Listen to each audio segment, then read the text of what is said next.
इस कार्यक्रम के पुण्यार्चक हैं माता पिता श्रीमान रूपचंद जी, कमला जैन, दिनेश जैन, रेखा जैन, दिवेश जैन, दिशा जैन, गंगवाल परिवार, प्रवासी मुंबई, निवासी ब्यावर।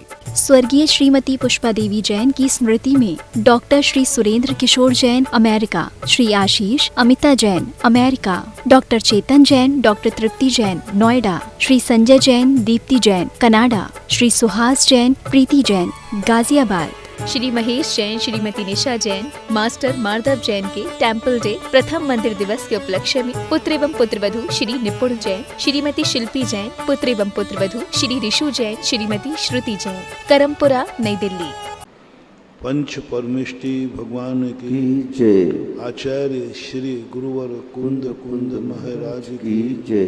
आचार्य श्री गुरुवर विद्यासागर जी महाराज की जय। परम पूज्य निर्यापक श्रवण मुनि श्री सुधा सागर जी महाराज की जय। जय। परम पूज्य महासागर जी महाराज की जय। आचार्य संघ की जय। दुनिया में असत्य है ही नहीं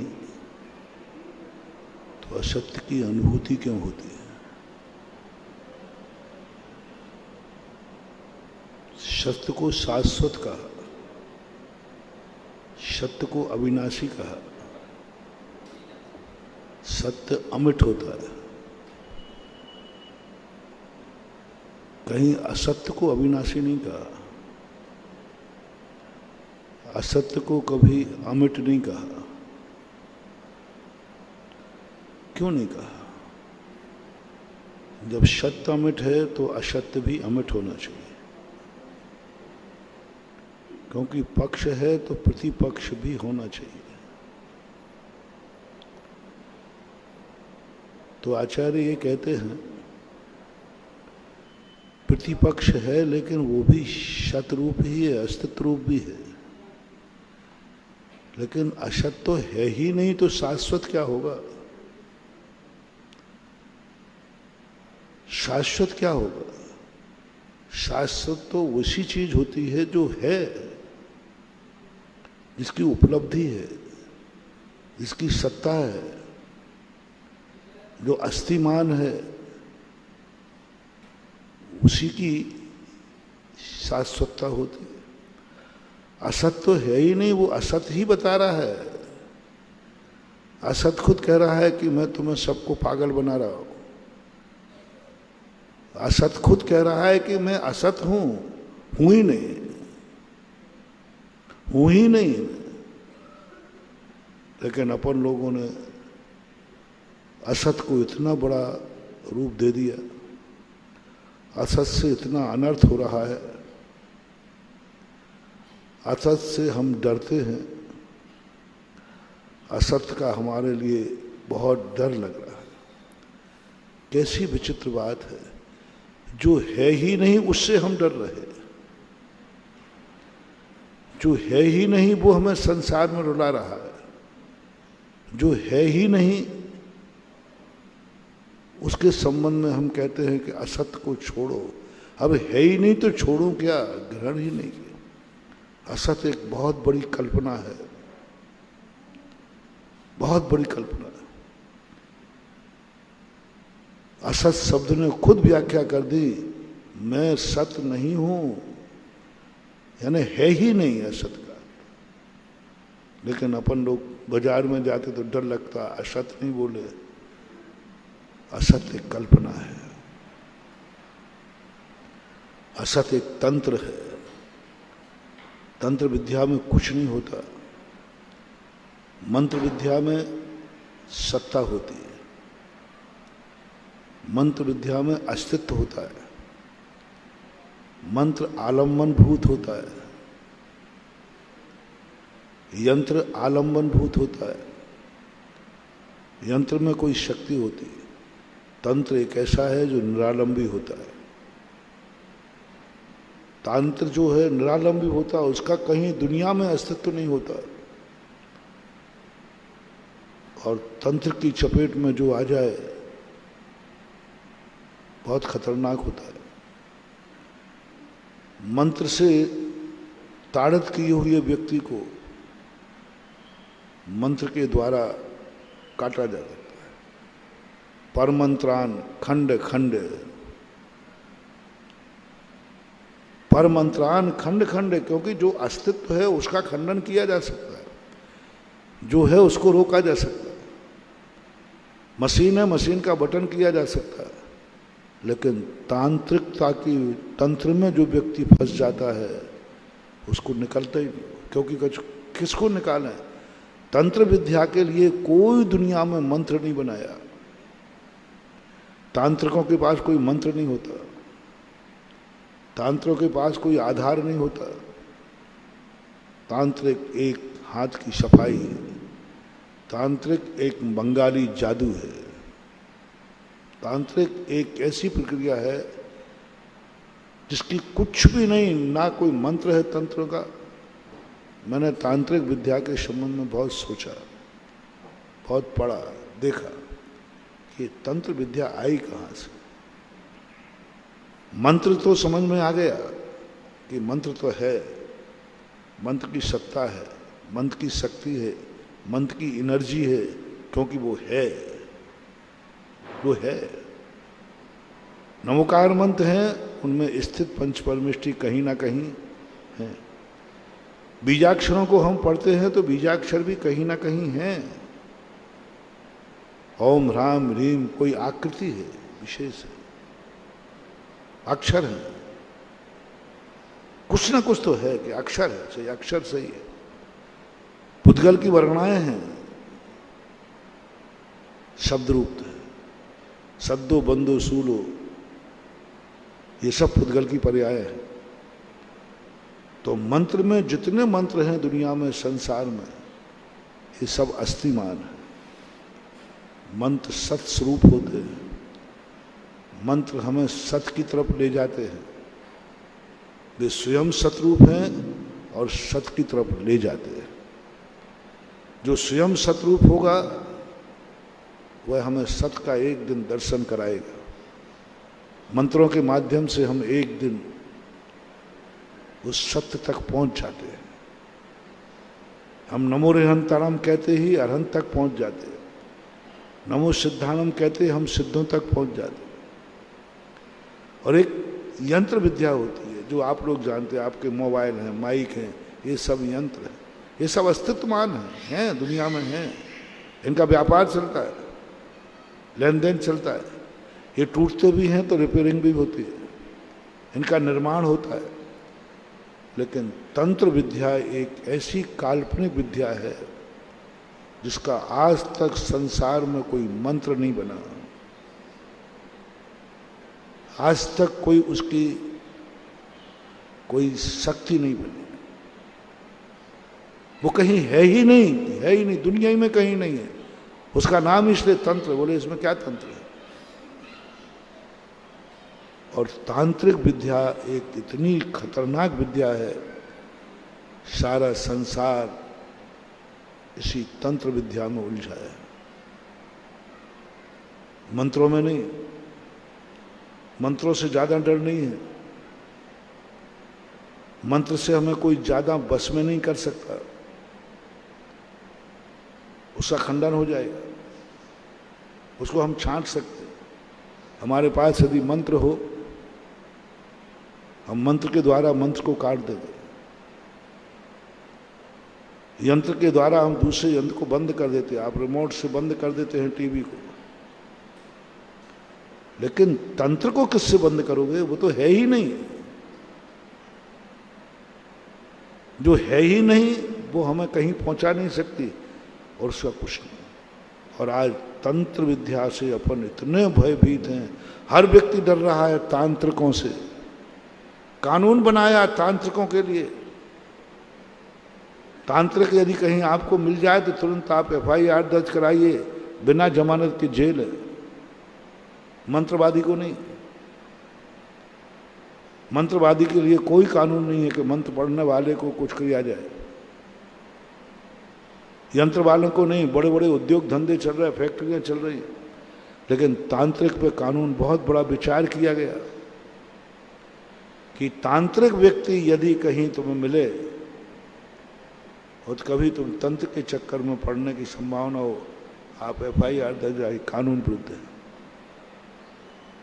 शास्त्रों में भी तंत्रों के संबंध में निषेध किया, मुनियों को सबको निषेध किया है, तंत्र का प्रयोग मत करना, तंत्र का चक्कर में मत पड़ना, क्योंकि तंत्र है ही नहीं। जब है ही नहीं तो ये क्यों कह रहा है कि तंत्र का प्रयोग मत करना? अरे भाई सीधी पर, जब है ही, एक और कह रहा है ही नहीं और तंत्र का प्रयोग मत करना, तंत्र के प्रभाव में मत आना, क्योंकि है ही नहीं। जो है ही नहीं वही खतरनाक बन गया है, वही आज हमारी जिंदगी के लिए खतरा बन गया है। हम 24 घंटे भयभीत हैं, कुछ घट नहीं रहा है, कुछ हो नहीं रहा है, बस एक भय लगा हुआ है। मैं मर नहीं रहा हूं, मरने की कोई गुंजाइश नहीं है, लेकिन मरने का डर लग रहा है। हर चीज में डर लग रहा है। खा रहा है, भोजन कर रहा है, खाते समय डर लग रहा है कहीं ये चीज मुझे नुकसान न कर जाए। सो रहा है, डर लग रहा है कहीं सुबह उठा के नहीं उठा। और बहुत सारी चीजें, दूसरा मुझे बस में न कर। तंत्र को हंसी मजाक मत समझना, तंत्र बहुत खतरनाक ही है, बहुत खतरनाक है। तंत्र से समझा बचना, क्योंकि वो है नहीं, समझना। उससे बचना जो है नहीं, जो है उससे ज्यादा मत डरो। यदि कमरे में सांप है तो डरने की जरूरत नहीं, है ही नहीं और फिर डर रहे हो, समझना। यदि सांप है तो उसका इलाज क्या है? पकड़ने वाले को बुला लेंगे, आ जाएगा। और सांप है ही नहीं और तंत्र पर ध्यान बैठ गई, कहीं है। थोड़ा सा कुछ ऐसा एहसास हुआ,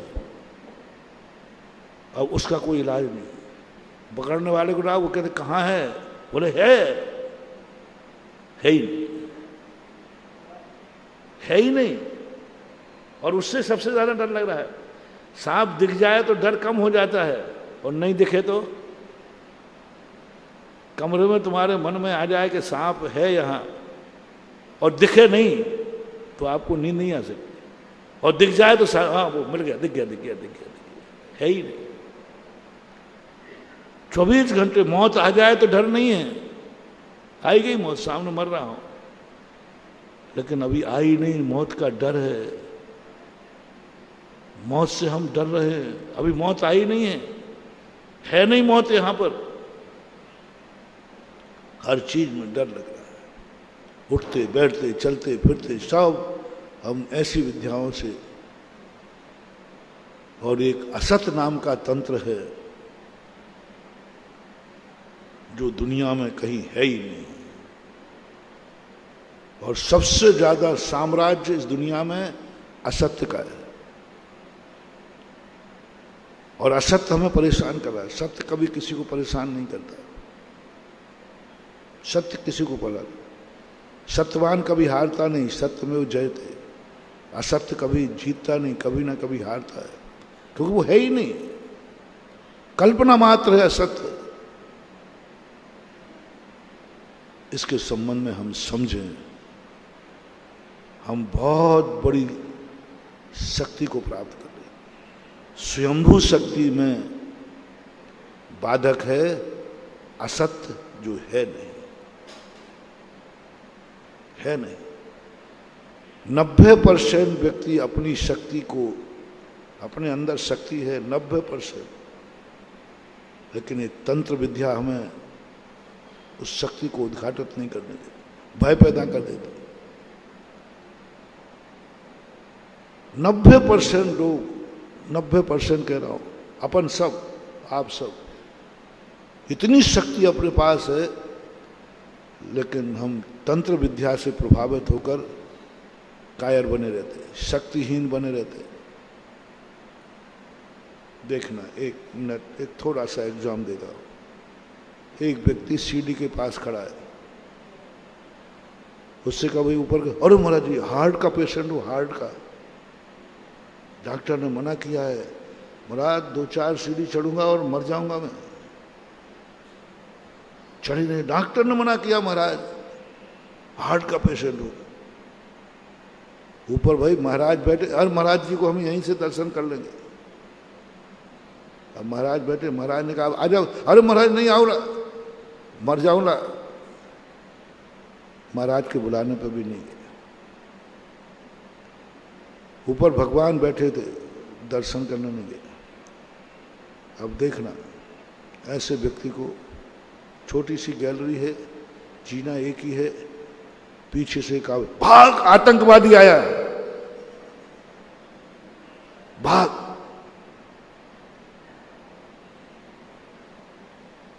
सब लोग तैयार रहो, पीछे लौट नहीं सकते, पीछे से तो आ रहा है। सबसे पहले ऊपर कौन दिखेगा? ये ताकत कहां से आ गई? ये ताकत किसने दे दी? कौन था जो ताकत को रोके था? तंत्र ताकत को रोके था, तंत्र ने ताकत दी। न आतंकवादी वहां था और न तुम अभी मरने वाले थे। मरे नहीं थे, जिंदा थे। और आतंकवादी था नहीं, मात एक आवाज दी और वो पूरी सीढ़ियां चढ़ गए, पूरी सीढ़ियां चढ़ गए। शब्द है तंत्र, शब्दों का जाल है तंत्र। असत्य एक शब्दों की माया है, असत्य एक सारी दुनिया में असत्य है। सत्य शाश्वत होता है, असत्य सापेक्ष होता है। सत्य सापेक्ष नहीं होता, सत्य सत्य होता है। सत्य सदा सत्य ही होगा, उसमें कोई अपेक्षा लगाने की जरूरत नहीं है। ठीक है, वो चरणान योग में आदि कहते हैं सत्यमपि विविधे। जिस सत्य की मैं चर्चा कर रहा हूं, स्वयंभू शक्ति की, स्वयंभू शक्ति सापेक्ष नहीं है, क्योंकि वो सत स्वरूपी है, अस्तित्वमान है, त्रिकाली सत्तावान है, वो पर सापेक्ष नहीं है। और असत्य जो दुनिया में है ये शाश्वत नहीं है, ये सापेक्ष है, व्यक्तिगत मामला है। क्योंकि दुनिया में ऐसी वस्तुएं एक भी नहीं है जो सारी दुनिया के लिए हेय हो। उपादेय तो है, ऐसे दुनिया में लोग हैं जिनमें एक जाति विशेष को वह उपादेय है, लेकिन ऐसी कोई दुनिया में नहीं है जो सबको हेय हो। जितनी दुनिया में वस्तुएं हैं वे किसी ना किसी के काम की हैं, किसी ना किसी अपने आप में रहती हैं, सापेक्ष है। हमारे लिए बुरा है, जैसे मैंने कहा था, सांप का जहर हमारे लिए बुरा है,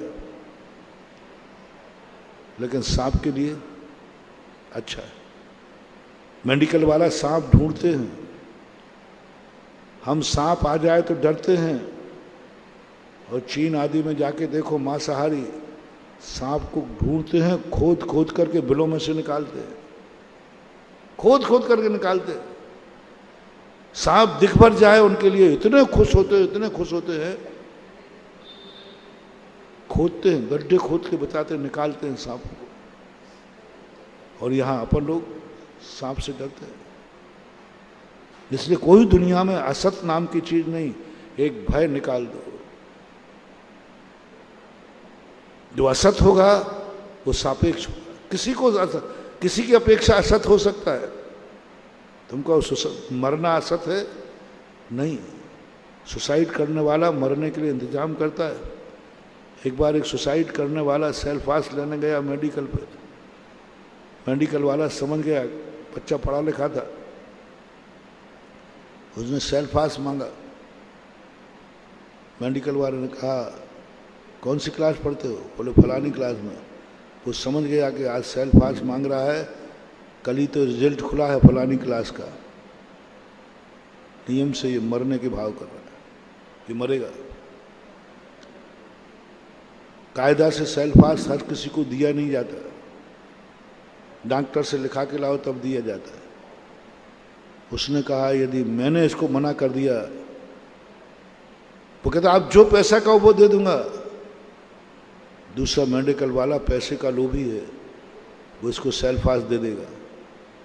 जिनका ला रहा हूं भाई, उसने सेल्फास की गोलियां दे दी जाकर। उसने सेल्फास की गोली जाकर खा ली, वो मरा नहीं, वो मरा नहीं। उसने कोर्ट केस किया कि नकली सेल्फास बेचता है, क्योंकि मैंने बड़ी उम्मीद से मरने की प्लानिंग बनाई थी। उसने मेरी प्लानिंग फेल कर दी। बड़ी उम्मीद से बनाई थी मैंने, मेरी प्लानिंग फेल कर दी। मुझे कितना नुकसान हुआ। मर जाता तो मैं इतने नुकसान से बच जाता। अब मुझे टेंशन हो रहा है, नींद आ रही है, नींद नहीं आ रही है, हमारी बेइज्जती हो रही है, सारे लोग मेरी बेइज्जती कर गए, मैं फेल हो गया, मैं फेल हो गया। अब जो मुझे टॉर्चर किया जा रहा है, इसका जिम्मेवार कौन? मैं सेल्फास खा के मर जाता, हम कितने दुख से छुटकारा पा देते। बहुत बड़ी बहस हुई इस पर, वकील लगा बराबर, मान हानि बताई, मेरी हानि कितनी। अब मैं टॉर्चर हो रहा हूं, हर व्यक्ति मुझे फैल कह रहा है, बाप कह रहा है, गधा कहेंगा, मूर्ख, सब जो देखो वो टॉर्चर कर रहा है। इसकी कीमत क्या है? सब मेडिकल वाले से बुलाया गया, आपने नकली दवाई बेचते हो? बोले नकली बेचता नहीं हूं, लेकिन नकली दी थी। मैं नकली बेचता ना हूं, मेरे यहां कोई नकली दवाई नहीं है।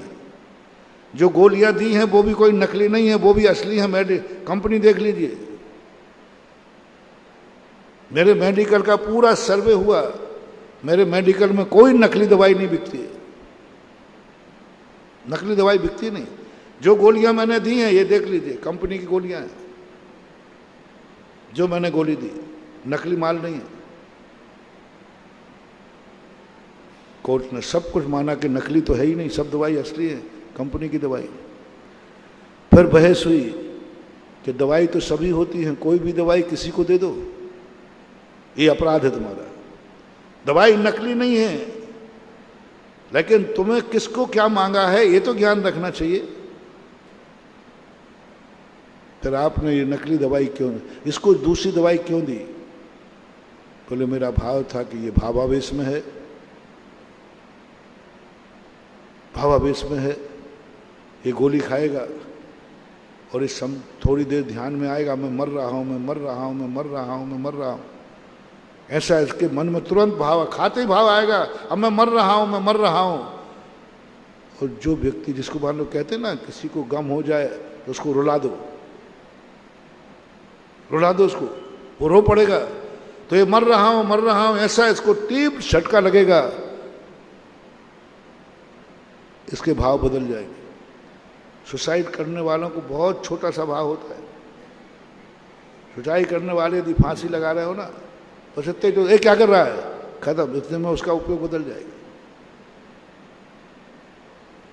तुरंत बदल जाएगा, इसका भाव बदल। इसलिए मैंने इसको नकली गोली दी।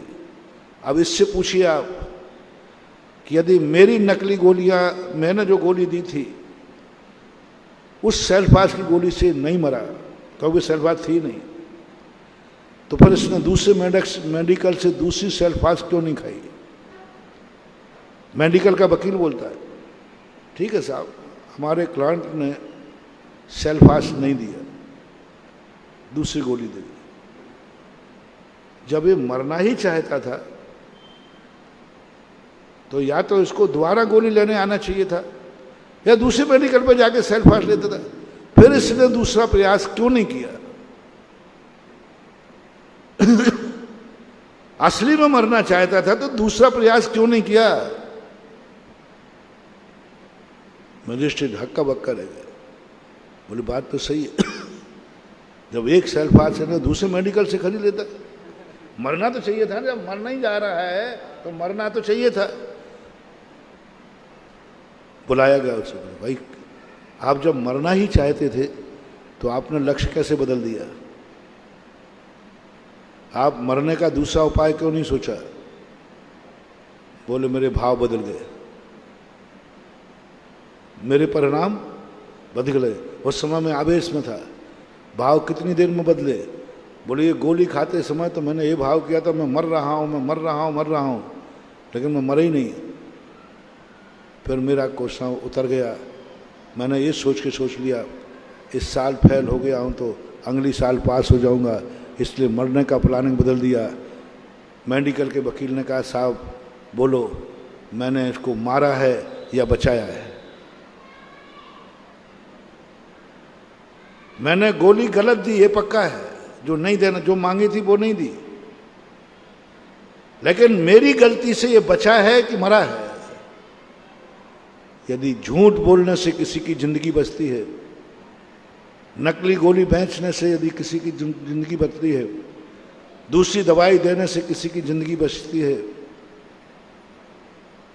तो सत्यवाद पर टिके रहना चाहिए कि असत्य भी बोल सकता है। सत्य बोलने से मर सकता है, असत्य बोलने से बच सकता है। कानून और धर्म क्या कहता है? बचाओ। असत्य बोलना पड़े तो बोलो, और सत्य से मरता है तो भी गलत है। सजा सुनाई गई कि इन्होंने जो मांगा वह न देने से इनको अपराधी घोषित किया जाता है। कुछ मुशक्कत की बात है, लेकिन इनका अभिप्राय उसको बचाने का था, अतः मेडिकल को बरी किया जाता है। ये कंसेप्ट जो है हमारे जैन दर्शन का है। कितने पाप, कितनी बुराइयां, कितने गलत कार्य, कितने विभाव कार्य व्यक्ति करता है, लेकिन वो उनका अपराधी नहीं होता। ऐसी कोई भी क्रिया नहीं है। मैंने कहा था ना एक दिन पहले, दुनिया में एक भी व्यक्ति नहीं है जो श्वास बिना हिंसा के लेता हो। असंख्यात जीव मरते हैं, तब हमारे लिए एक कुछ सेकंडों के लिए ये श्वास अपने अंदर गई ना, असंख्यात जीवों का घात हुआ है। कितनी देर रुकी आपके पास? एक श्वास ने कितनी देर जिंदा रखा? अधिकतम 7 मिनट। एक जो श्वास अपन ने ली है, यदि द्वारा अपन को श्वास न मिले तो 7 मिनट तक व्यक्ति जिंदा रहता है। पानी में डूबने वाला व्यक्ति जब गिरता है ना, तो 7 मिनट तक जिंदा रहता है। 7 मिनट तक उसको ऑक्सीजन नहीं मिले तो जिंदा रहता है, अन्यथा उसके आगे जिंदा है, समझ लेना कहीं ना कहीं से उसको ऑक्सीजन प्राप्त हो रही है। 7 मिनट की जिंदगी के लिए असंख्यात वायुकाय की बलि चढ़ती है। तुम्हारी जिंदगी देखो कितनी मूल्यवान है।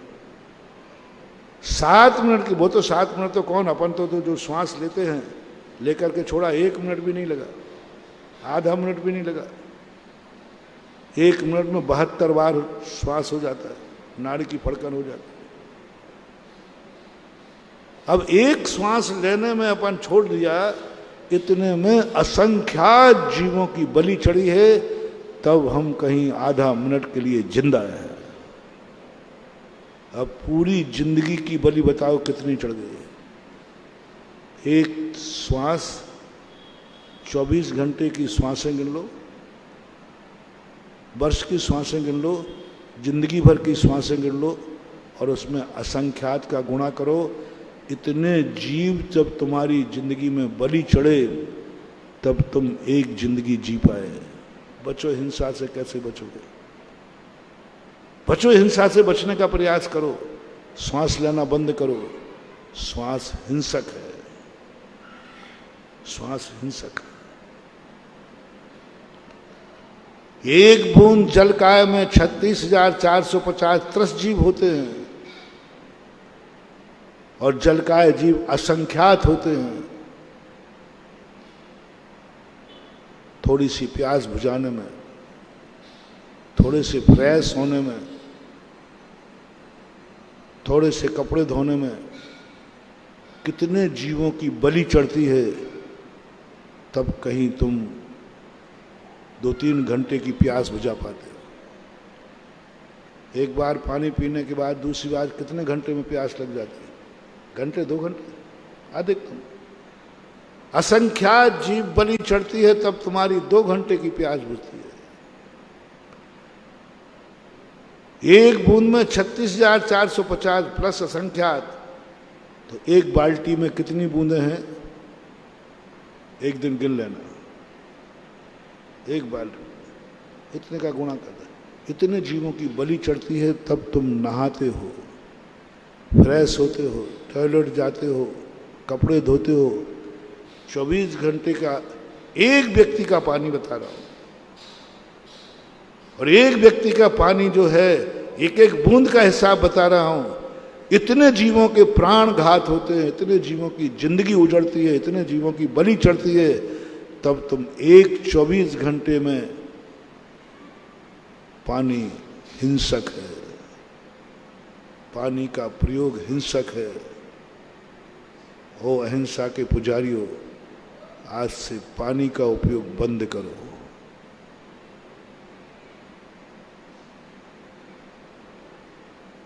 पृथ्वी का है, जब भी अपन चलते हैं पृथ्वी पर असंख्यात जीव मरना निश्चित है। कोई दुनिया की ताकत नहीं रोक सकती, क्योंकि अपने पैर का जो वजन होता है पृथ्वी का सहन नहीं कर सकता। अंगुल के असंख्यात बाद उसकी अवगाहना है शास्त्रों के अनुसार। अपने पैर का वजन बिल्डोजर है अपने ऊपर, अपन ही बिल्डोजर है।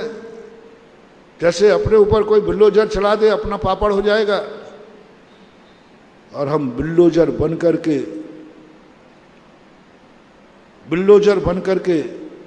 पृथ्वी का जीवों का पापड़ बना रहे हैं। एक एक कदम पर जितने कदम हैं उतने जीव, उतने असंख्यात जीव मरते हैं। अहिंसा के पुजारियों, पृथ्वी पे चलना बंद करो। चलना हिंसक है। अग्नि, लाइट जल रही है, माइक चल रहा है, रोटी बन रही है, दीप जल रहा है, असंख्यात जीव मरते हैं। जो ज्योति जल रही ना, अपन को प्रकाश दिख रहा है, असंख्यात जीव प्रति क्षण मरते हैं। लाइट जल रही है, असंख्यात जीव मरते हैं। अग्नि काय की अधिकतम 3 दिन की आयु होती है, अधिकतम। वो अग्नि जिसको कोई छेड़े नहीं, कुछ नहीं करे। ये अपनी अग्नि तो बहुत, एक रोटी बनाने में चूल्हा जलता है तुम्हारा, 6 घंटे की भूख मिटती है। एक चाय पीते हो, असंख्यात जीवों की बलि चढ़ती है, तब एक कप चाय बनती है। असंख्यात जीवों की बलि चढ़ती है, तब एक रोटी सिकती है। असंख्यात जीवों की बलि चढ़ती है, तब सब्जी पकती है। कब जाओगे? शास्त्र सर्वज्ञ, मैं नहीं बोल रहा हूं, ये मेरे ज्ञान का विषय नहीं है। भगवान महावीर सही बोलते थे कि गलत? बोलो, जल्दी बोलो। भगवान महावीर झूठ बोलते हैं कि सही? जोर से बोलो थोड़ा, पक्का कि छोड़ दूंगा, कहीं गप तो नहीं लग रहा है? ये भगवान महावीर ने अपने केवल ज्ञान में जान करके बोला। ये सर्वज्ञ की वाणी बोल रहा हूं, सर्वज्ञ की वाणी। पूज्यवर वीर सेन स्वामी धवला जी में वो भी कहते, मैं कुछ नहीं जान रहा हूं, बस इतना जान रहा हूं, नान्यथा वादनो जिना, जिनेन्द्र भगवान कभी अन्यथावादी नहीं होते। एक रोटी में असंख्यात जीवों की बलि, एक कप चाय बनाने में असंख्यात जीवों की कमी, एक माचिस की काड़ी जलाने में असंख्यात जीवों की कमी, एक बटन आपने ऑफ किया, असंख्यात जीवों को आपने समाप्त कर दिया, उत्पन्न कर दिया, बंद किया। आपने लाइट बंद की, आपको मालूम, बंद करते ही असंख्यात अग्नि जीवों का बलि चढ़ गई, मर्डर हो गया, मर गया, तुमने मार डाला उनको। एक बटन, अब कितनी वाइट लाइट जलाते होगे, कितने बटन चटकाते होगे, वरना आप कर लो। वनस्पति काय का हिसाब दे सकोगे? 4 कायों का हिसाब मात्र असंख्यात है। एक पत्ते में अनंत जीव हैं। अभी तक जितने सिद्ध भगवान हो चुके हैं उनसे भी अनंत गुणे जीव एक पत्ते में होते हैं। कोई भी पत्ता ले लीजिए, तुलसी का पत्ता ले लीजिए, उससे छोटा पत्ता हो, कोई एक छोटा हो, कोई भी पत्ता ले लीजिए, एक पत्ते में सर्वज्ञ भगवान के ज्ञान में झलका। जितने अभी तक सिद्ध बन गए, अनंत सिद्ध हो चुके हैं, उनसे भी अनंत गुण हैं। यानी अनंत काल तक भी सिद्ध होते रहें, एक पत्ते में जितने जीव हैं वे ही खाली नहीं होंगे। अनंत काल तक कह रहा हूं, एक पत्ते के अंदर अनंत काल तक सिद्ध जाते रहे, एक पत्ते के जीव खत्म नहीं होंगे। तो कितनी वनस्पतियां हैं? 10 लाख प्रकार की वनस्पति, 10 लाख प्रकार की वनस्पति। एक पत्ते में जब, तुलसी के पत्ते में जब अनंत जीव हैं, तुम कितनी हरी खाते हो? उतनी सी है। एक व्यक्ति का दिन भर की हरी कितनी मान लो? आधा किलो तो मान लो। सब्जी वगैरह में ज्ञान करना है। कितनी वनस्पतियां आप खाते हैं, इतने अनंत जीवों की बलि चढ़ती है, तब तुम्हारी थाली में सब्जी आती है। अनंत जीवों की, अनंत जीवों की बलि चढ़ती है, तब तुम्हारा लॉन बनता है जिसमें तुम घूमते हो, जिसको तुम कहते हो वाह मजा, क्या बढ़िया लॉन है, क्या बढ़िया कटिंग है, क्या बढ़िया मशीन चल रही। अनंत जीवों की बलि चढ़ी, तब वो लॉन तुम्हारी आंखों का विषय बना। तुम्हारा सुख कितना महंगा है ये बता रहा। गार्डन में तुम्हें कौन सा सुख मिला भाई?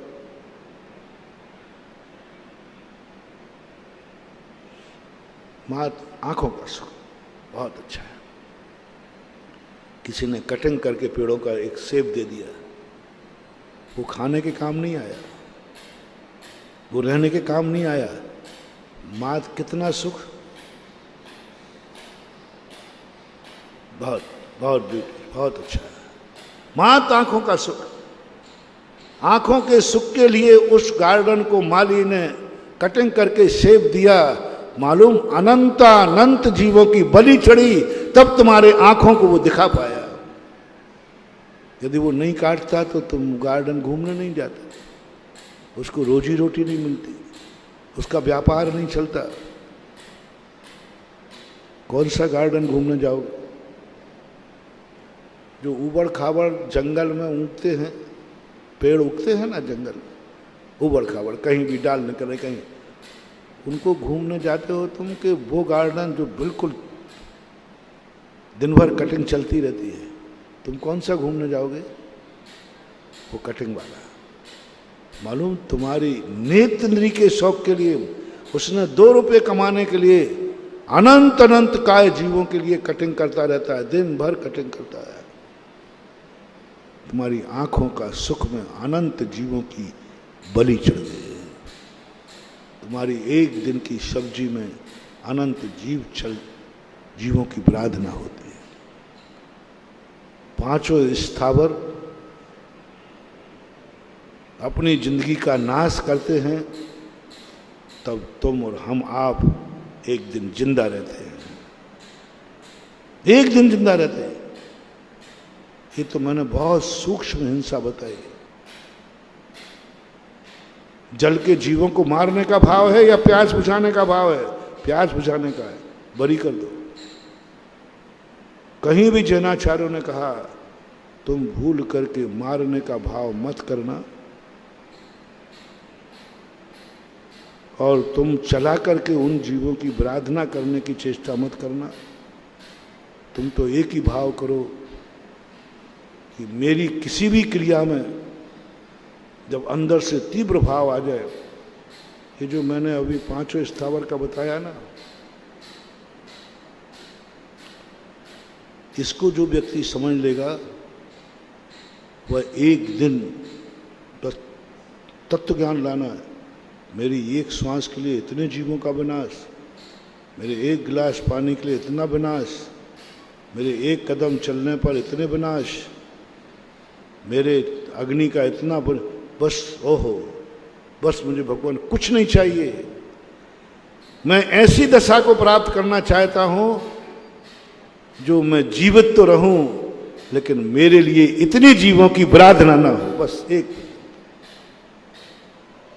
तुम्हें मैं बहुत बड़ी चीज दिला, स्वयंभू शक्ति जागृत कर रहा हूं। श्वास लेने की मना नहीं कर रहा हूं, नहीं तो तुम बंद करके मारने की नहीं कह रहा हूं। चलने का मना नहीं करूंगा, श्वास का मना नहीं करूंगा, कोई मना ही है ही नहीं। जो तुम करते हो करो, बस फीलिंग कर लो, फीलिंग करो मेरे लिए इतना बलिदान होता है। इससे एक फायदा होगा, तुम कितने कीमती हो कि तुम्हें इतना जिंदा रखने के लिए इतने लोग अपना बलिदान दे रहे हैं। अपना मूल्य समझो, अपना शक्ति समझो कितना है, कितने मूल्यवान हो तुम। पेड़ के लिए इतने जीव नहीं मरते, चींटी से इतने जीव नहीं मरते। संसार में सबसे ज्यादा जीव मरते हैं तो मनुष्य से मरते हैं, सबसे ज्यादा।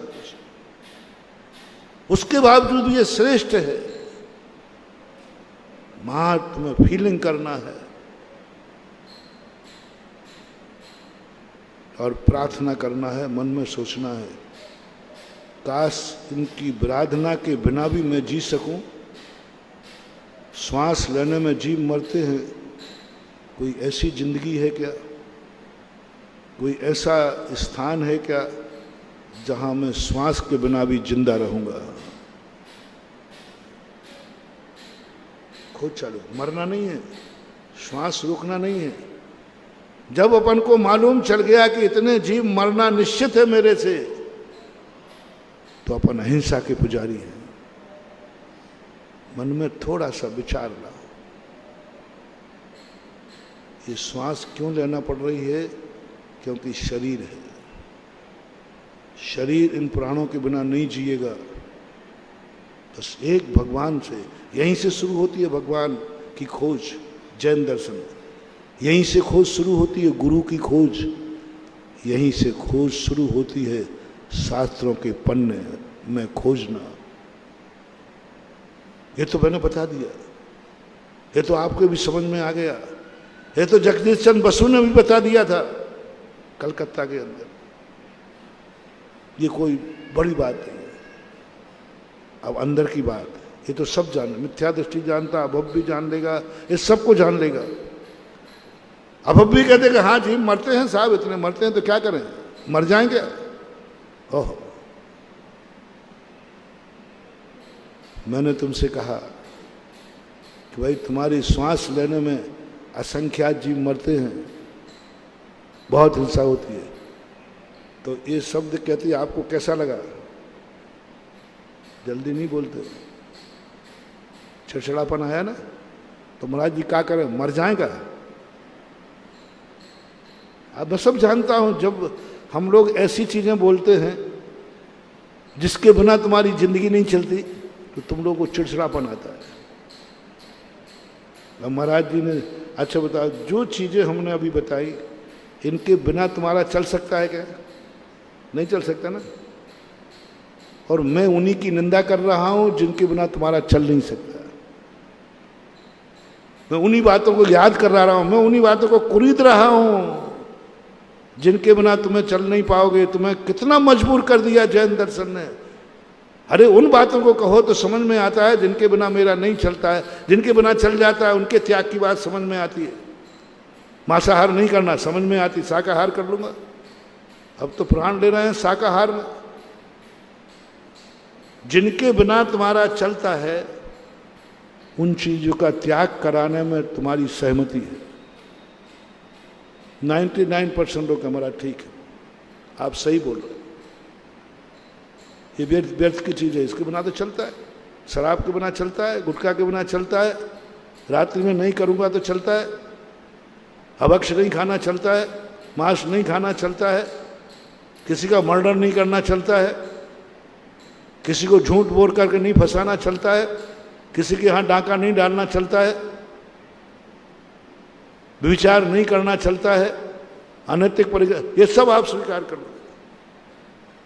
आज मैं उस पर आक्षेप कर रहा हूं जिनके बिना तुम्हारा नहीं चलता है, जिनके बिना तुम्हारा नहीं चलता है, जिनके बिना तुम मर जाओगे, उसकी आलोचना की जा रही है। कैसा लग रहा है?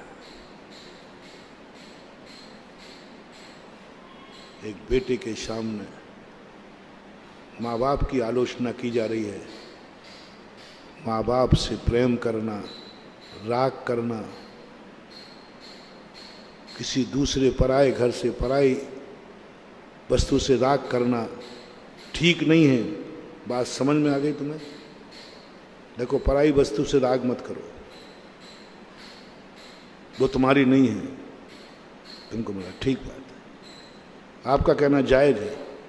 दूसरी वस्तु के प्रति राग नहीं करना चाहिए। जैन दर्शन कहता है माँ से राग मत करो, पिता से राग मत करो, इनको मत चाहो ज्यादा, इनसे प्रेम मत करो। अब आपके सिर से ऊपर हो रहा है। महाराज माँ से भी नहीं, ये कौन से पुराण में लिखा? ये जैन पुराण में लिखा। माँ से राग मत करो। माँ का राग तो पवित्र होता है, माँ का राग तो पवित्र होता है, माँ को चाहना तो पवित्र होता है। ये दुनिया की दृष्टि में होता है, जैन दर्शन की दृष्टि में तो राग होता है। राग तो राग आग दहे सदा तात समामृत से ये चिर भजें विषय कसाय अब तो त्याग निज पद बेये। क्या बात है बात। जैन दर्शन की जब गहराई में उतरोगे ना, आनंद उछलता है, आनंद उछलता है। माँ का राग सारी जगत की दुनिया में पवित्र माना गया है। माँ पिता से अनुराग होना सबसे पवित्र माना गया है। और जैन दर्शन कहता है तेरा कल्याण नहीं हो सकता, तू मुनि नहीं बन सकता। बोले क्यों, कौन सा पाप करता हूं? बोले माँ से राग करता है तुम, पिता से राग करता है तुम, इसलिए तू मुनि नहीं बन सकता। इस राग को छोड़ो। माँ बाप को भी इतना राग मत करो, राग ही मत करो, आगे जाकर कह दिया। अब तुम्हें चिड़चिड़ापन आ जाएगा। तुमसे कहा जाए भाव करो कि तुम जिंदगी में कभी जेल नहीं जाओगे। जेल जाना अच्छी बात नहीं है। आपकी सहमति क्या है? मैं कह रहा हूं जेल जाना अच्छी बात नहीं है। आपकी सहमति है मेरे इस वाक्य पर? सब बोलो भाई, सहमति है ना? हाँ महाराज, बिल्कुल सही। अब मैं दूसरा प्रहार करता हूं, चिड़चिड़ापन नहीं आ जाए। जिस घर को तुमने मनाया है, इस घर में जाना पाप है, ये जेल का बाप है। उस जेल में तो सीमित समय को रहते हो, ये तुम्हें अनंत भव तक रुलाएगा। उस जेल में रहने वाले का कल्याण हो सकता है, जिस मकान को तुमने बनाया है इसमें रहने वाले का कल्याण नहीं हो सकता, नहीं हो सकता। ये जेल का बाप है। ये तुम्हें अनंत अनंत संसार में भटकाएगा। वो जेल नहीं भटकाएगा, वो तो 20 साल में छूट जाएगा, 40 साल में छूट जाएगा। आजीवन कारावास होगा तो जीवन में मरने के पहले छूट जाएगा। लेकिन जिसमें तुम रह रहे हो ये जेल का बाप है, ये भवों भवों तक तुम्हें रुला देगा।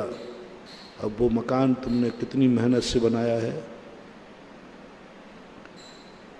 कितना नागल करके खुशी हुई थी उस मकान को बनाने के बाद, कितनी मिठाइयाँ बांटी थी, कर दिया ना जिनवाणी ने, सब खत्म, जेल घोषित करा दिया। जिस घर में तुम जाओगे वो पाप का घर है, वो जेल है।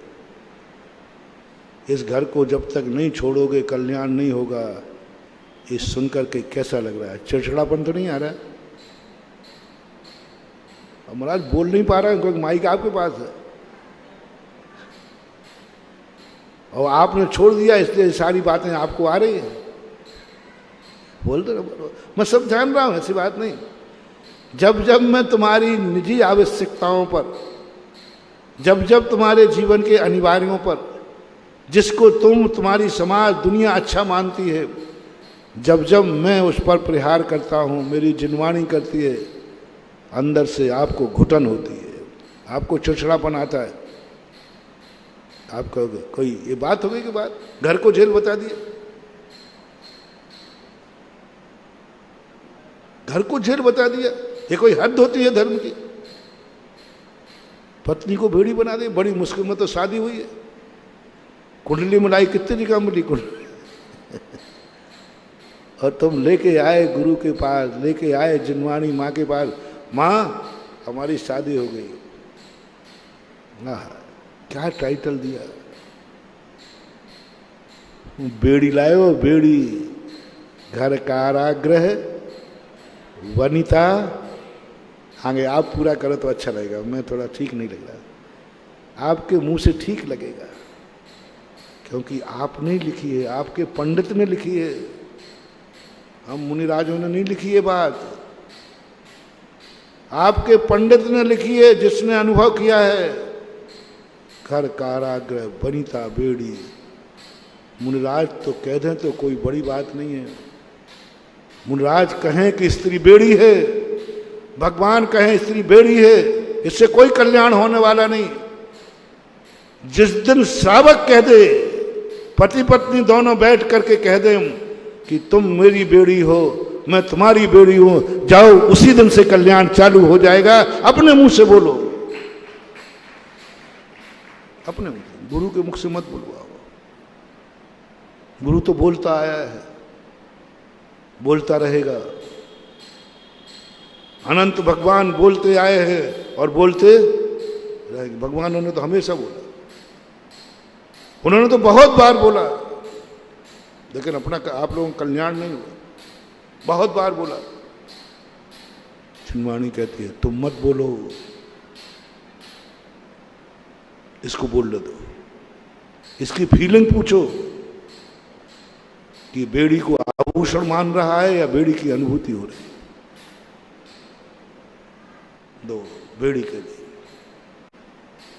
नहीं कह पाओगे, नहीं बोल पाओगे। और हो तो हिम्मत हो तो आज हो जाए घर में महाभारत। पत्नी को जाके कहना तू बेड़ी है, बेड़ी, एक दिन का उपवास ले लेना मेरे से। और तुम, वो तो फिर भी सुन लेगी। और तुम्हारे लिए पत्नी ने कह दिया तुम बेड़ी हो, बेड़ी, तो शायद तुम्हारा हाथ नहीं उठ जाए। तुम तो क्या सुनने के आदी हो? पति परमेश्वर है। तुम्हें तो ये शब्द अच्छा लगता है कि मैं तेरा परमेश्वर हूं, तेरा नाथ हूं, तेरा स्वामी हूं। मैं तेरा स्वामी हूं, ये पुरुषों की गंदी आदत बन गई है। स्त्री का स्वामी बनने में रस आता है, आनंद आता है। मैं तेरा नाथ हूं, मैं तेरा मालिक हूं, परमेश्वर हूं। थोड़ा जिनवाणी की तरफ देखो, जनवाणी माँ कहती है तू इसके लिए बेड़ी है। बौखला जाओगे, मुंह से नहीं बोलोगे, अंदर ही अंदर आप घुट जाओगे। जो तुम्हारी इच्छा होगी वह करूंगा।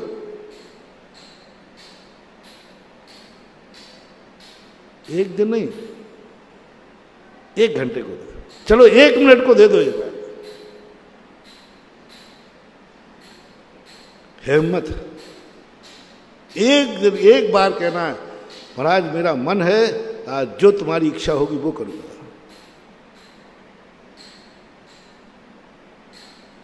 कह तो दोगे, क्योंकि मुझे मालूम है तो हमारे भक्त बहुत कट्टर भक्त हो, पक्का है कह दोगे। हे भगवान, महाराज जी की अकल ठिकाने रहे, कहीं ऐसा काम न कह दे मैं जो मेरे थोड़ी धुकधुकी आएगी कि नहीं आएगी। यानी गुरु पर तुम्हें विश्वास नहीं है। गुरु वह है जो अपने चेले से उसकी कुवत के बाहर उससे निकलेगा ही नहीं, और कुवत से बाहर निकलता है वो गुरु नहीं हो सकता। लेकिन डर लगेगा तुम्हें, महाराज जी ने कह दिया तो इसके बिना तो मेरा चला ही गया नहीं, मैं कैसे क्या करूंगा। यदि ये कह दिया तो महाराज जी इन चीजों को छोड़ के आप जो कहोगे, बस खत्म हो गया ना मामला। इन चीजों को छोड़ करके आप जो कहोगे वो कर लूंगा। अच्छी चीजों को छोड़ने में डरते। तो मैंने कल नियम लिया था, मैंने लिया था कि मैं तुमसे कोई चीज नहीं छुड़ाऊंगा, ये मैं नियम लेता हूं, अब तो मत डरना। कल कहा दो कुछ नहीं छुड़ाऊंगा, मैं कुछ करूंगा, छोड़ने की चर्चा ही नहीं करूंगा। तुम यहीं शराब की बोतल लेके आगे बैठोगे तो भी नहीं छुड़ाऊंगा। अब तो ठीक है महाराज मैं आपके सामने पी लो, पी लेना, नहीं छुड़ाऊंगा। बस मैंने नियम ले लिया ना, मैं कोई नियम नहीं दिलाऊंगा। बस मुझे तकलीफ इस बात की है कि मैं तुम्हारा साधु होकर के भी तुम मुझसे डरते हो। तकलीफ इस बात की है जिनमाने तुम्हारी माँ होकर के डरते हो। तकलीफ इस बात की है भगवान तुम मानते हो लेकिन भगवान से डरते हो। मैं तुम्हें निडर करना चाहता हूँ। गुरु के पास डरना, सारे जगत के डर जहां छूट जाते हैं उनसे तुम डरते हो। सारे जगत के डर जहां छूट जाते हैं उनसे डरते हो। समय आपका हो गया। इस कार्यक्रम के पुण्यार्जक थे माता पिता श्रीमान रूपचंद जी, कमला जैन, दिनेश जैन, रेखा जैन, दिवेश जैन, दिशा जैन गंगवाल परिवार, प्रवासी मुंबई, निवासी ब्यावर। स्वर्गीय श्रीमती पुष्पा देवी जैन की स्मृति में डॉक्टर श्री सुरेंद्र किशोर Jain America, Shri Ashish Amita Jain America, doctor चेतन जैन, डॉक्टर तृप्ति जैन नोएडा, श्री संजय जैन, दीप्ति जैन कनाडा, श्री सुहास जैन, प्रीति जैन गाजियाबाद, श्री महेश जैन, श्रीमती निशा जैन, मास्टर माधव जैन के टेम्पल डे प्रथम मंदिर दिवस के उपलक्ष्य में पुत्र एवं पुत्रवधू श्री निपुण जैन, श्रीमती शिल्पी जैन, पुत्र एवं पुत्रवधू श्री ऋषु जैन, श्रीमती श्रुति जैन, करमपुरा, नई दिल्ली।